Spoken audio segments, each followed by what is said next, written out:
That takes us to our next chapter of this book.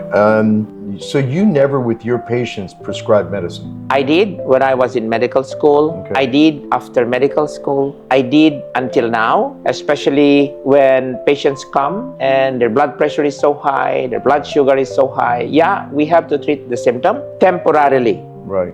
But I try my best to empower the patient that it's not the final answer. Because the moment you treat the symptom only, Right. is actually the moment that you make the problem bigger. So don't end up in just treating a symptom. Yeah, you can meet that patient where they are, you treat the symptom, which I still do, but after that, you empower them, you educate them, we teach them, so that the trend would be not to have a polypharmacy. The trend should be restored to default setting. So if you had patients that you had to prescribe medicine because their blood pressure was so high and they needed it immediately, but you put them on a long-term sort of plan or whatever methodology that eventually they no longer need that medicine because that issue started to get resolved. Is that correct? That's right, because when you treat the symptom, you suppress the high number, right? But the moment you forget your medicine tomorrow, the high number will appear. So it's like the intellect and the intelligence, the knowledge and the wisdom, they are fighting each other. Now, don't get me wrong, knowledge is important. But if knowledge is no longer in alignment with wisdom, it can lead to a tragedy. It can lead to a disaster. I see a lot of patients, they were hypertensive before, they were diabetic before, but they never changed their lifestyle. They never treated the root cause. They just relied on the medication because they thought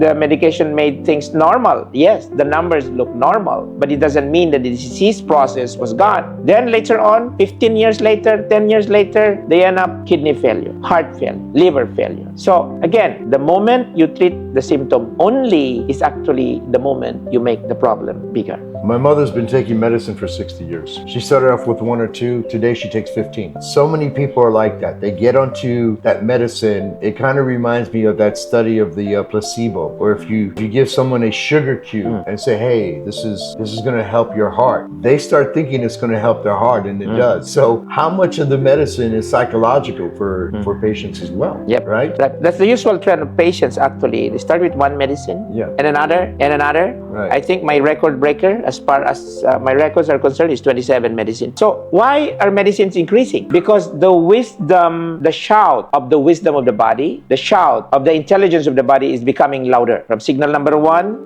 medicine, to signal number 7 medicine. And it will become louder and louder and louder until the other organs will already help in shouting. But because of our intellect, because of the knowledge that we gain, we continue to ignore that wisdom. Our intellect, our knowledge insists that no, keep your mouth shut, you symptom, and we cure it in 1 day, in 2 days, in 3 days, something like that. I see a lot of patients every day. So this is not just a belief, this is actual day-to-day experience with a lot of people, with a lot of patients. And we can share to you stories of beautiful transformation of patients.